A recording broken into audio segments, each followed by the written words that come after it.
Okay, cool. So Luke chapter 16, the parable of the shrewd manager. Now, like I said, this is a weird parable, and I don't think I've ever found a parable that's as disagreed upon about what it actually means than this one, which is kind of strange because Jesus actually tells you exactly what the parable means. But depending on how you read the actual parable, it changes the way the outcome of the parable actually looks to us who are reading it.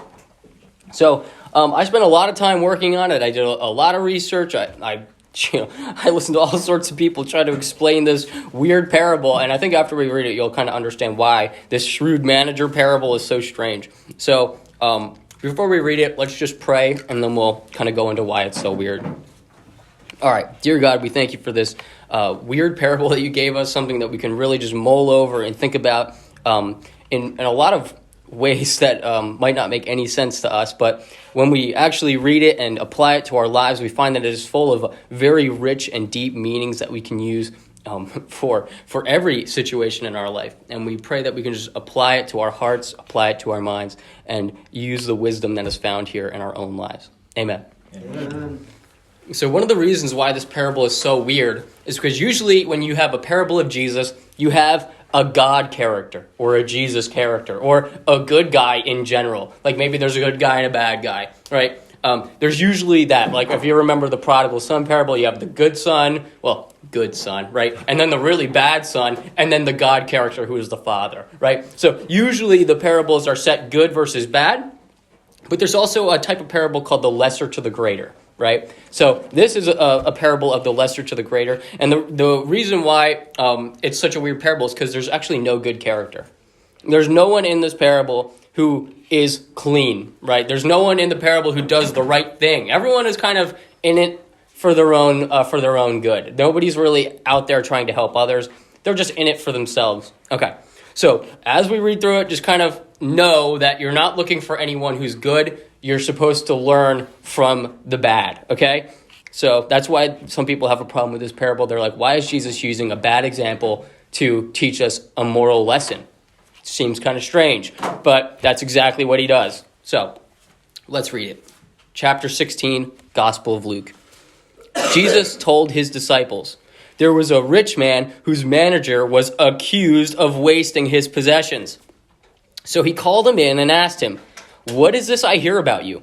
Give an account for your management, because you cannot be my manager any longer. The manager said to himself, what shall I do? My master is taking away my job. I'm not strong enough to dig, and I'm too ashamed to beg. I know what I'll do so that when I lose my job, people will welcome me into their houses. So he called in each one of his master's debtors. He asked the first one, how much do you owe my master? 900 gallons of olive oil, he replied.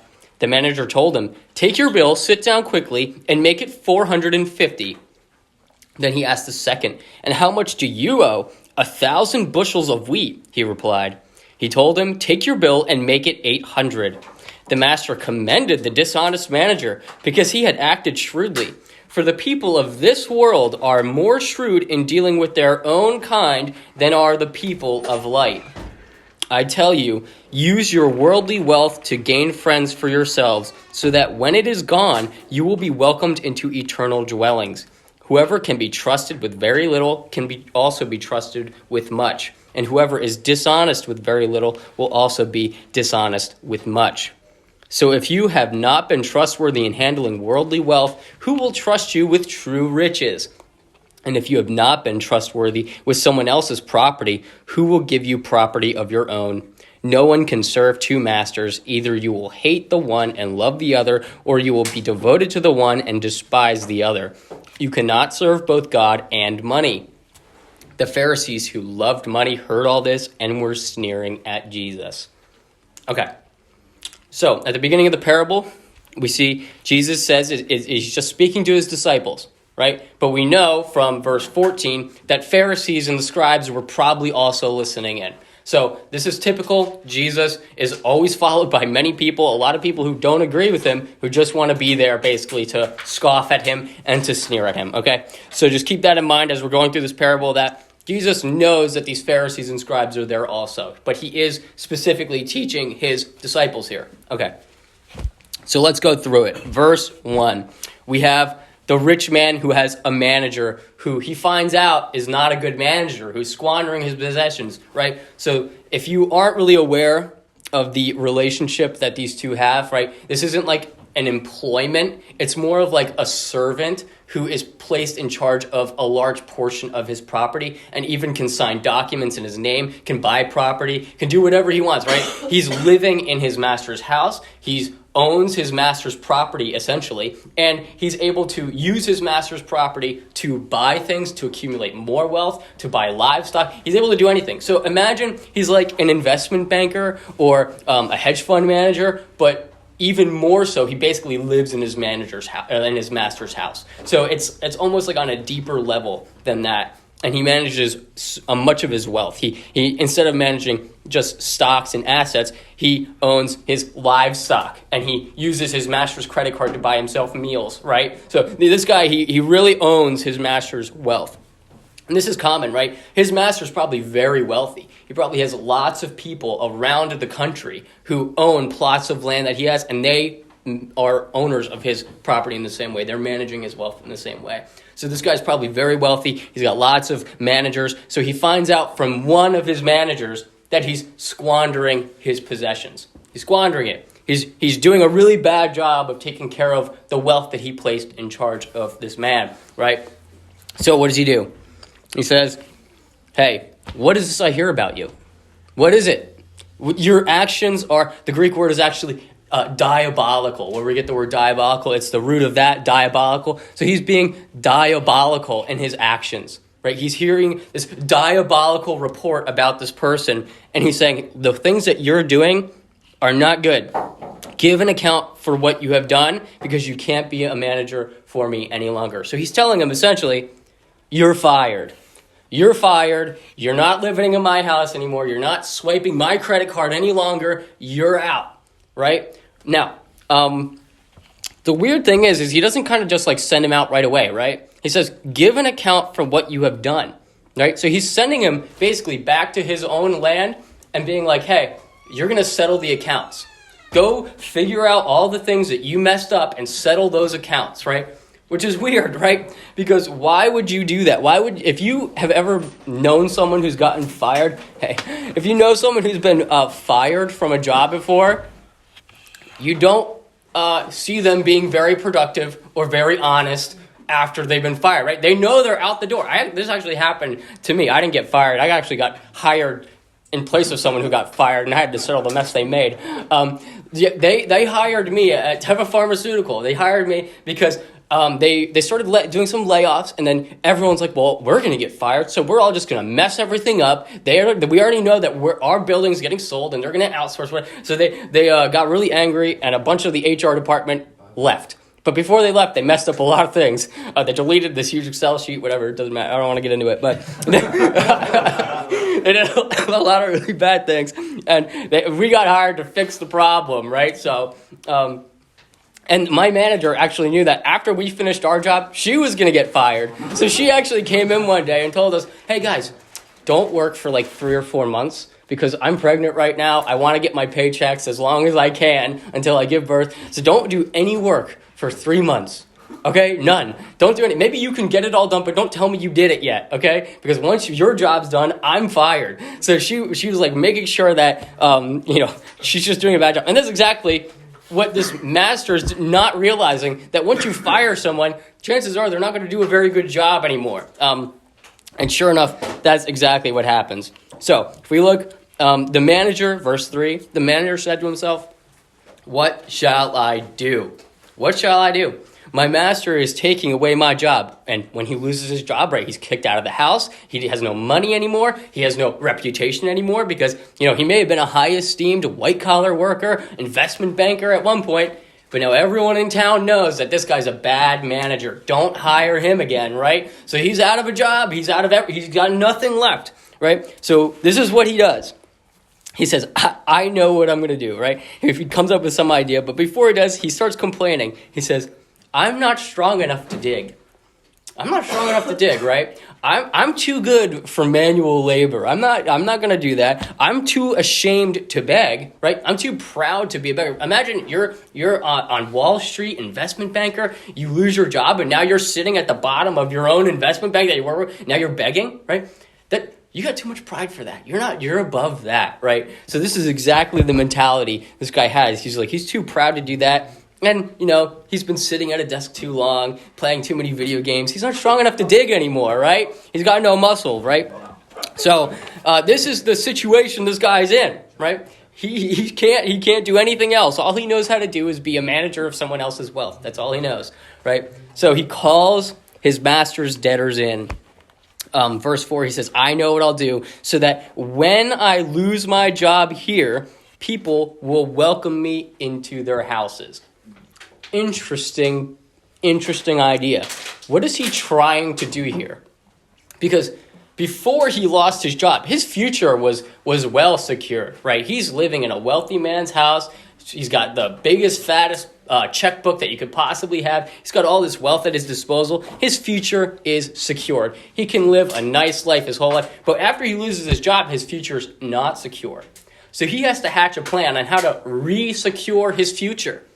And that's exactly what he comes up with here. He's like, I know when I get fired, at least I'll have friends that will let me stay at their houses, basically. I can go mooch off of someone else. That's basically what he's saying.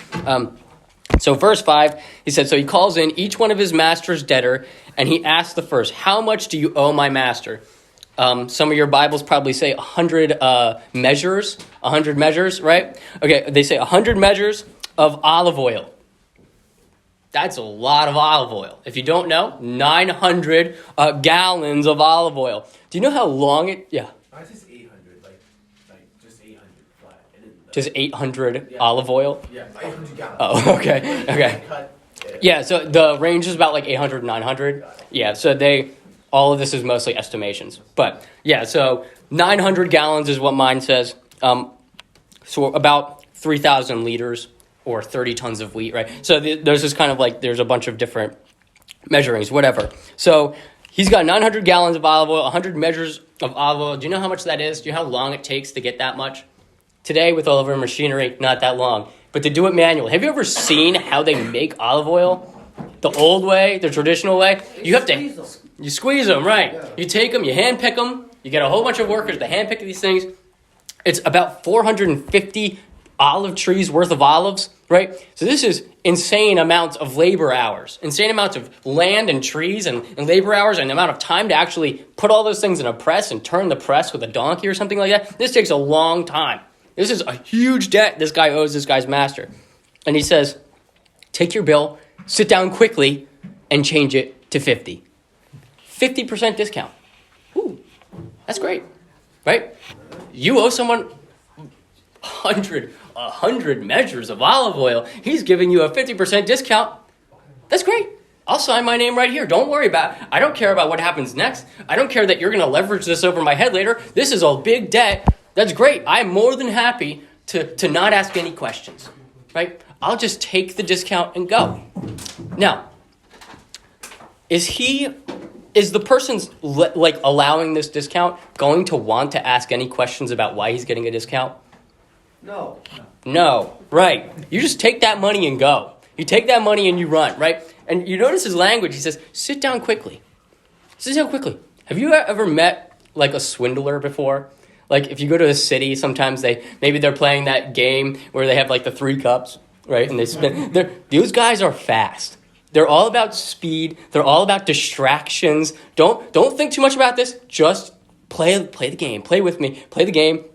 They're card shufflers. They're really good at shuffling cards, right? I remember when we were in Europe, me and my buddy, when you go to Rome especially, there are swindlers everywhere. They're trying to pickpocket you. They're trying to do things. Like they're just out there to wrong you, right? To get the tourists, right? That's what they do. And they're all about speed. Follow me over here. Do this over here. Like they're all about just come here. No questions. Just come on, right? No questions asked. Just come over here and sign. Just sign your name. Business tip for you guys. If anyone's ever rushing you to sign something, don't sign it. Make them read it to you, or you read it themselves, right? Don't mess up anything. The Proverbs actually talk about this, signing your name too quickly. Don't sign your name too quickly because there's probably a catch, right? But again, this guy doesn't want to do anything about it. But who's actually losing in this situation? Is it the manager? No. Is it the debtor? No. It's the master, right? The master's losing out here. And that's going to be important later when we see the shocking element of the parable, right? The master is losing out here. And the debtor's more than happy to sign. The manager is more than happy to wrong his master for firing him. He doesn't care, right? And the next guy comes in, same thing. He owes 1,000 bushels of wheat, and he says, take your bill and make it 800. Oh, a 20% discount. I'm more than happy to sign my name, right? And this went on. Like, this happened more than just twice. There's probably lots of people who owe lots of money to the master. Now, after all this, verse 8, the master, right, commended the dishonest manager. Whoa, wait. You lost out on all this wealth and you're commending the dishonest manager? What is that? He says he commended the dishonest manager because he acted shrewdly. And then Jesus goes on to explain, but he commends him, right? He's like, you did a really good job there. You're really smart. I see exactly what you're doing. That was really intelligent of you. You're still fired. I still hate you. Get out of my house. But that was really smart, right? That's exactly what's going on here. The master lost out on all this money, and he's still more than happy to acknowledge the good move, right? It's like if you're playing chess with someone and you hate them, and they make a really good move, they're going to checkmate you, and you're like, wow, I still hate you. I still want to punch you in the face. But good job. That was really intelligent move that you just made, right? And the master is being pretty classy here, even though he's still going to fire this guy for what he did, right? Really smart move you did there. And then Jesus goes on to say, for the people of this world are more shrewd in dealing with their own kind than the people of light. Who are the people of this world? Any idea? The people of what world? This world. It's everyone who's not a Christian is the people of this world. Now, and you know how I know that? Because who are the people of light? Us. Christians, right? Christians, people of light. 1 John, children of light, people of light. Ephesians, children of light, people of light, right?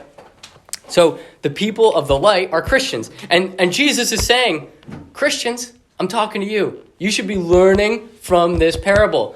The people of this world are shrewd. They will do anything to secure their future. They'll do anything for money. They'll do anything. They'll lie, they'll cheat, they'll steal. They'll do anything they have to do to secure their future. And they're better at it than you are. They're better at it than you are. Now, he's going to make an important distinction here. Next verse, he says, I tell you, use your worldly wealth, learn from this parable, use your worldly wealth to secure eternal dwellings.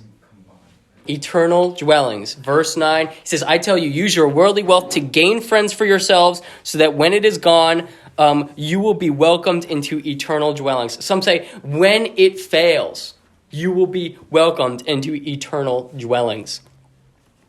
Isn't that interesting? See, Jesus is using a really bad example to show exactly how we are supposed to act, right? We are supposed to do exactly what they're doing, but for a different reason. For a different reason. They're lying, cheating, stealing to secure their future. To secure their future on earth. Their temporal world. That's what they are doing.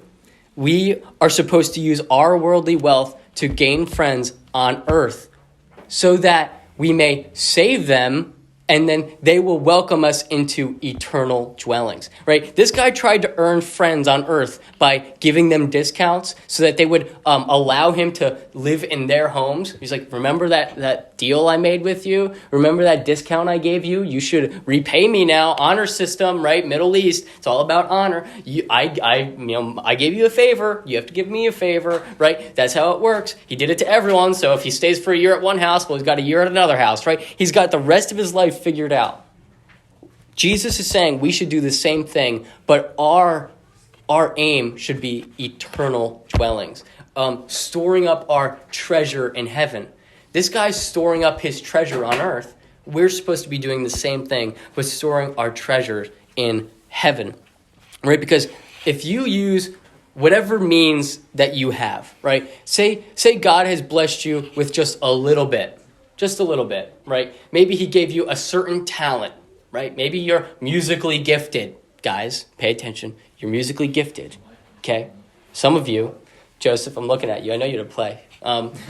So if God gives you that gift of being musically talented, you should use that gift of being musically talented to serve God, right? Give it back to God. God gave you something, you should give it back to God, right? And maybe that involves playing in our little band here. Maybe God has gifted you with the ability to sing or something. Like, you should use whatever God has given you to serve God. So after this service, when we're moving all of the stuff out to the shed, you can think, hey, God is using the gift of my youth and my muscles or whatever to help God and help the church and move things out there, right? Maybe that's what God is doing. So God is going to give you things, and you should use whatever God has given you to give back to God. Because if you think about it, what can you bring to heaven with you? Nothing, right? So all of the wealth that you worked so hard on earth to accumulate, when you die, do you get to have one backpack and you can stuff as much as you want into it and you go to heaven with the backpack? No, you don't get anything, right? All that goes to heaven is your soul. That's it. Your body stays here. Your soul goes to heaven, and you get a new body in heaven. Congratulations. You don't have to live in this one forever. But after you die, you don't get to bring anything. Nothing. Except, actually, you can bring something. All those friends that you made on earth with all of your worldly wealth, right? That's what he's saying here. All those people that you showed kindness to, that maybe that kindness that you showed them led them to salvation, and then they died and they went to heaven, and then you die and you go to heaven, and they're going to be the ones there opening the door for you. They'll be like, hey, welcome in. You're here, finally, right? All of those good things that you did for me. I remember all those good things for you. I'll attest for you. Those good things that you did led me here. And now I'm here. I'm your eternal friend in heaven. You can stay at my heavenly house, right? That's basically what this is saying. You can stay with me, right? So it's all about this whole parable about lying, cheating, stealing, using unrighteous wealth is exactly what Jesus points to as what we should be doing, because he says, use your worldly wealth, or use your unrighteous wealth is what maybe the ESV says. Use your unrighteous wealth to gain friends for yourselves, so that when it is gone, you will be welcomed into eternal dwellings. Because wealth is not righteous enough to get to heaven, right? There's no amount of wealth that you can obtain where you can buy a ticket to heaven. It just doesn't work that way. But you can buy friends in heaven. Like, that's kind of like a weird way to say it. But you can buy friends on earth that will go to heaven with you by using your wealth on earth to gain friends. I think that's kind of funny.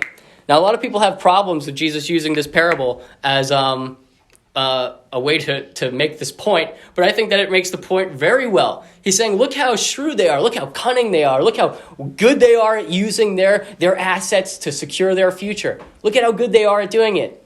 You should be better at it. You should be better at doing it for your eternal dwelling, right? You're going to be terrible on earth. He actually says that. He's like, you're going to be terrible on earth because you can't do the same things. You can't lie, cheat, and steal, but you should be just as shrewd as they are, right? Jesus says in another place, you should be innocent as doves, but shrewd as, is it wolves or serpents? Is it wolves? Yeah, be shrewd as wolves. Anyway, so let's continue on verse 10. This is the important part. Whoever can be trusted with very little can also be trusted with much. And whoever is dishonest with very little is also dishonest with much. So you may say to yourself right now, I don't have that much money. I don't have that much money. I can't, donate much to anything because I only have like $20, right? I only have like a couple dollars to my name. I can't really help people that much with only $20. Well, this part here should remind you of another place in the Bible. Does anyone know the story of the Pharisee who goes to the temple to donate money right? He goes, he's got this big amount of money, bags full of gold, whatever. He goes, he rings the bell, and he puts his money in the coffer. He makes sure everyone sees him. Everyone sees him and they're like, oh, he's so awesome. What? Look how righteous he is. Do you see how much he donates to the church? That's so great, right? That's so awesome. We were actually just talking to someone recently who said that they went to a church where they actually put the names and how much they donated on the big screen. Their name and how much they donated on the big screen at the church. Like, whoa. Jesus says, literally, he said, don't even let your left hand know what your right hand's doing. No one should know how much you donate to the church. No one should know how much you donate to the poor. No one should know how much you donate to charity, right? Don't even let your left hand know what your right hand's doing. It's like, don't even give yourself the opportunity to have pride in it. Because whatever you give to the church or whatever you give to poor, whatever, that all comes from God. Everything you have isn't yours. You are just like this manager. You are just a steward. Right? Remember, this steward doesn't own any of the things. He's just the manager. He's just swiping his master's credit card, right? That's all he's doing. We're the same way. Everything you have is God's. And when you die, and when all of the things you have fail, everything you used will be used against you in court, right? When you're standing before God, he'll ask, all those great things I gave you, what did you do with them? What did you do? Did you use my wealth wisely while you were on earth? Or did you squander it? Am I going to have to fire you or hire you, right? That's basically what he's saying here. You have to use whatever God has given you for much, right? So this Pharisee who put all that money in the coffer, right, and rang the bell, Jesus says he's gotten his reward. He got his praise on earth. He's got no more praise in heaven. But then, do you know what happens after that? The widow. The widow comes up and it says she has 2 copper coins. 2 pennies. She's got 2 pennies. She goes up, she puts her 2 pennies in, all the wealth she has left. Those are her last 2 pennies. She puts her last 2 in, and then she prays. She's got nothing else. She's like, this is all I have. God, basically protect me, right? She gives 100% of her wealth. Who knows how much that percentage of the wealth of the Pharisee? It doesn't even matter how much, because God doesn't actually need any of your stuff, does he? How much does God have? It's like all of it, right? He's got everything he could ever need. He doesn't need your money. He needs you to be Christian. Yeah, he needs you to be Christian. That's true. He just wants your heart, right? He wants your heart. And he wants to see where your heart is at. So when he blesses you with a lot of things, he wants to see where your heart's at. And if your heart's in a good place, well, then you'll use his wealth wisely, right? So when that widow gave the 2 coins, Jesus says of the widow that she gave more than the Pharisee. She gave more. But she didn't give more. She only gave 2 pennies. He gave a bag of money. It's like, but in the eyes of God, she gave more. Her heart was in the right place. She didn't receive praise from man. She received praise from God. And that happens all the time. All the time. Those people who have their names projected on the big screen, they've got their reward. They've got it. But it's the people who take what little that God has given them, right? The little that God has given them, they use that in big ways. And God will take that little bit and he'll use it in big ways. That's how God works, right? And trust is built over time, isn't it? Right, David, you know this? Trust is built over time. Remember when we were hanging out at the house? We didn't trust you with certain things right away because trust is built over time, right? You don't hand a sword to a child, right? You don't hand a sword to baby Enoch, right? You can't trust him with a sword. Who knows what he's going to do with the sword? You don't hand a knife to a kid. It's just, you don't do that. But trust is built over time. Like some of you guys, remember when you first started coming over our house? We were so careful with you guys. We were like, whoa. You have to follow the rules and follow them strictly. We have to instill these good rules in you now, because if we don't instill these strict rules with you now, later on you'll be... Now I see you guys are enforcing the same rules I enforced on you. So that trust has been built with some of you. And once that trust grows and grows and grows, eventually I won't even have to check up on you guys. I can hand you guys a pellet gun and I can just go have fun. I won't even have to watch, right? But that takes time. That takes time to build that trust. The fathers in here, you get it. You guys know probably better than anyone that trust takes time. And that's exactly what God does with us. He gives us a little bit. He sees what we do with it. And then if you're a faithful steward, if you're a trustworthy steward, he'll give you more and more and more and more and more. And it'll just keep growing and growing. And that's exactly what God wants to see. He wants to see what we do with what he entrusts to us. And that should be a really important lesson for all of us to learn. So use what you have, whatever it is, your talents, your skills, whatever God-given gift that you have, maybe it is finances, whatever it is, use those things for God.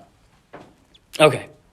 And he continues, so if you have not been trustworthy in handling worldly wealth, who will trust you with true riches? This is a hypothetical. He's saying, if God can't even trust you with worldly wealth, he's not going to trust you with true riches. What are true riches? Spiritual blessings, eternal blessings, eternal treasures in heaven, right? If he can't trust you with worldly wealth, he's not going to be able to trust you with eternal wealth. Sorry. So, verse 12, if you have not been trustworthy with someone else's property, who will give you property of your own? Right? He's just reiterating, going in over and over again. No one can serve two masters. Either you will hate the one and love the other, or you will be devoted to the one and despise the other. You cannot serve both God and money. This does not mean you shouldn't work. This does not mean you shouldn't earn money. This does not mean that you should not want money. But you can't let money master you. You can't let money be the goal of your life, right? The goal of your life should not be to earn as much money as possible before you die. It's not how it is. That's just not, because when you die, your money is going to fail. When worldly wealth fails, it will fail. Guarantee. When you die, you don't get to bring any of it with you. You need to take the wealth that God has given you and use it for eternal dwellings, to secure treasures in heaven, right? Where your heart is, there, where your heart is, there something will be also. Do you know that verse? I'm like blank. My brain has been like boiling in my skull for a week. I lost a lot of my memory verses. Yeah, so all those fever dreams I was having really wiped a lot of my memory. We get to the end of this, right? We get to the end of this whole parable. And here's the important part. The Pharisees, who Luke makes extremely clear who they are, right? The Pharisees, who loved money, heard all this and were sneering at Jesus, right? Luke describes exactly who the Pharisees are, who loved money. They loved money. You see this word sneering? Some might say mocking or scoffing. What reaction is this to hearing this parable, right? They should be hearing this parable and realizing, oh, we do stuff like that all the time. All the time. If you don't know this, in the law, they were not allowed to charge interest. They're not allowed to charge interest. So if you loan someone $100, you couldn't say, in a month you have to pay me $110. You couldn't do that. So what they would do instead is they would just overcharge at the start. They would be like, right away, there's no interest, but this is the deal. $100 now, $110 later. There's no time limit because that would be interest. It's just, I'm just going to overcharge you right away so that you know right away. But that's technically interest, right? It's kind of the same thing. It's a workaround, but it's the same thing. And this is what they did because they were the lawyers, right? They knew the law. They memorized it. They memorized the whole first 5 books of the Bible, the Torah. They memorized them. So they knew every word of the law. And what happens when you know every word of the law and you don't want to follow it? You find a loophole, right? And that's exactly what they did. They found a loophole. And they did this on multiple occasions. The law says, honor your mother and father, right? Honor your parents. Take care of them when they grow old. It says all those things. So what they would do is like, I don't want to I don't want to give anything to my parents. They're old farts. I don't care about them, right? So what they would do is they would dedicate their things to the Lord. Oh, I dedicated it to the Lord. I can't give it to my parents, right? I dedicated this to God. I can't give it to my parents. It's more important to give it to God than my parents, right? So what they're doing is they're following the letter of the law, right? They didn't do anything wrong in the eyes of the law, did they? Or did they? They did, right? They did. They are following the letter of the law, but they're missing the spirit of the law. We talk about this sometimes because it's really important that you may know something isn't explicitly said in the Bible, but you still know it's wrong because of the spirit of the thing that you want to do. And that's exactly what the Pharisees are doing. They know the law so well, and they're so good at following every letter of the law, but they're also really good at dodging the spirit of the law, right? So I'm trying to think of a good example of this. Maybe your parents say you can only have one dessert. So what you do is you take the whole cake and you eat the whole cake, right? Maybe that would be a good example. It's I only ate one of them. I didn't eat more than one piece of cake, Mom. But you knew what she was saying, right? So maybe that's a good example. I don't know. Can anyone think of a good example of something that your parents have told you to do that you found a nice workaround of?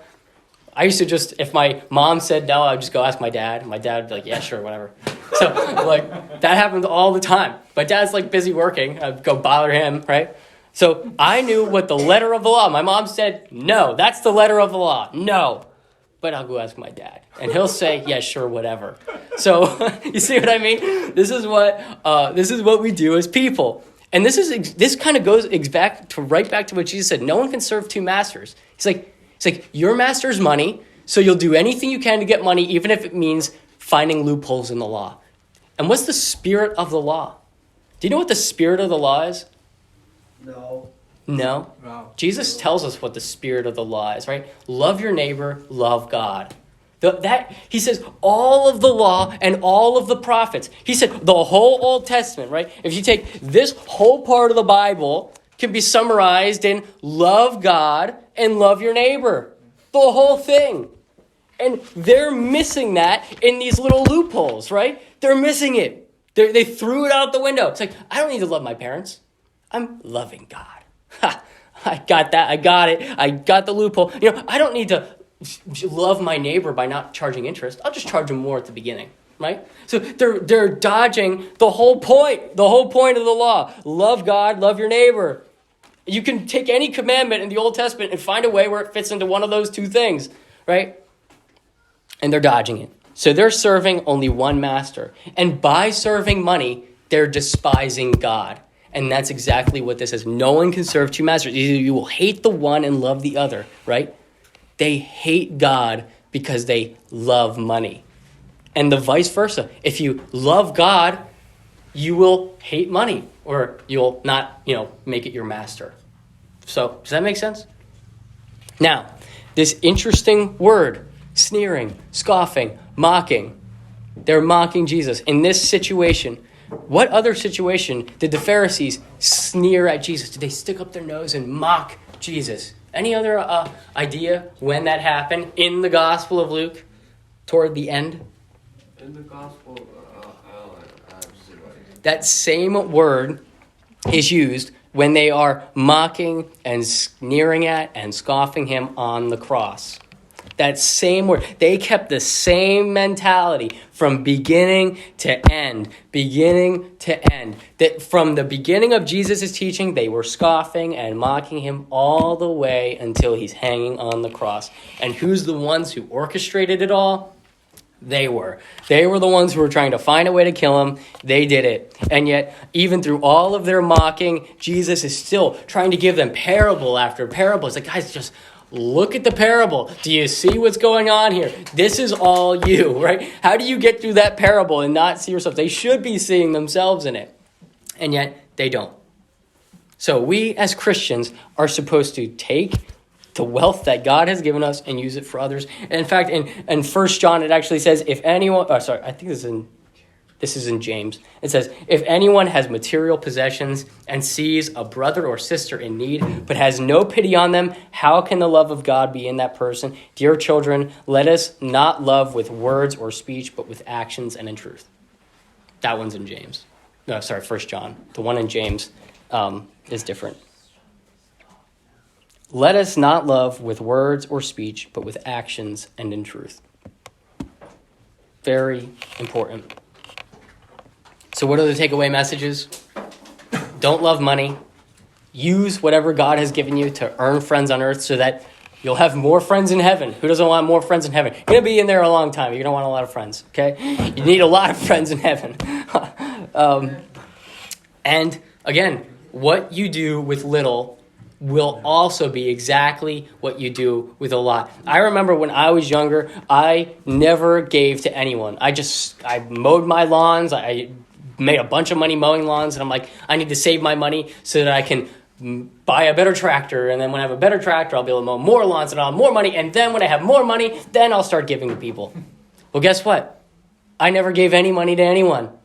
And then I grew up, and I continued to never give money to anyone, because I always had a reason. Like, if I just have more money, I'll have more money to invest into my own business, and then I'll have more money, to then eventually I'll have enough money, and then, but if you realize there's no end. You could just keep improving, but you'll never get there. You'll never get to the point where you're like, now I have enough. Now I can finally give back.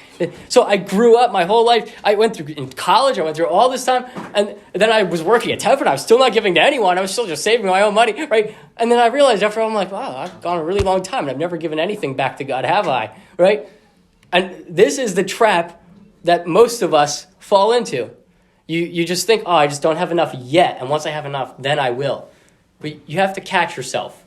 Eventually, you'll realize maybe I'm being kind of like these worldly people who are just striving after money and saying with my mouth that one day I'll give, but my heart is still far from ever giving. I think that might be a trap that we fall into. So what we do with little is what we will do with much. So do you invest in, stuff or invest in Jesus? Invest in Jesus, yeah. So instead of taking your money and, buying something in a free-to-play mobile game, you can take your money. you can take your money and, maybe donate it to someone who needs it. I knew that would get him.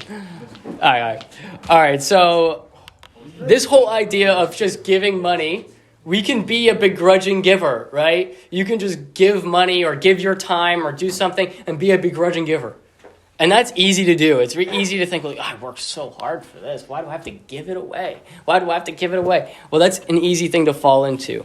But the thing that drives you to give and the thing that should drive you to give is your love for God and your love for your neighbor, right? The spirit of the law. You should be aware that giving that you do should be driven by love that you have for others. And the reason why any of us can love, the reason why any of us has the ability to love is because when we realize the love that God has for us, that Jesus has for us, we learn how to love, right? The Bible says that we love not because we love God, but because God first loved us.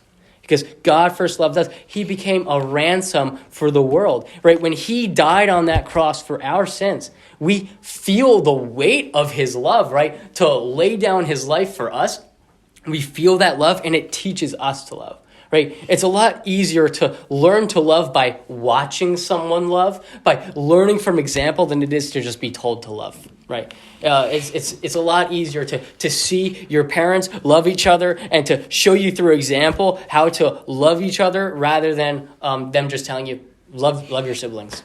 Love your siblings. Just do it. It doesn't work that way. We need to learn by example. And that's what we see. When Jesus is laying down his life on the cross, willingly going to the cross, laying down his life, loving us with every drop of blood that is spilled, when he's doing that, I think that is what teaches us to love. If Jesus could lay down his very life, well, sure, I can give away a Saturday to helping someone. I can donate a little bit of my income to help someone. Right? I can do something, right? If Jesus is willing to do that, to come down from heaven, to live a life as a mortal man, right? If he's willing to do that, well then I can do anything for him. I can do anything for others.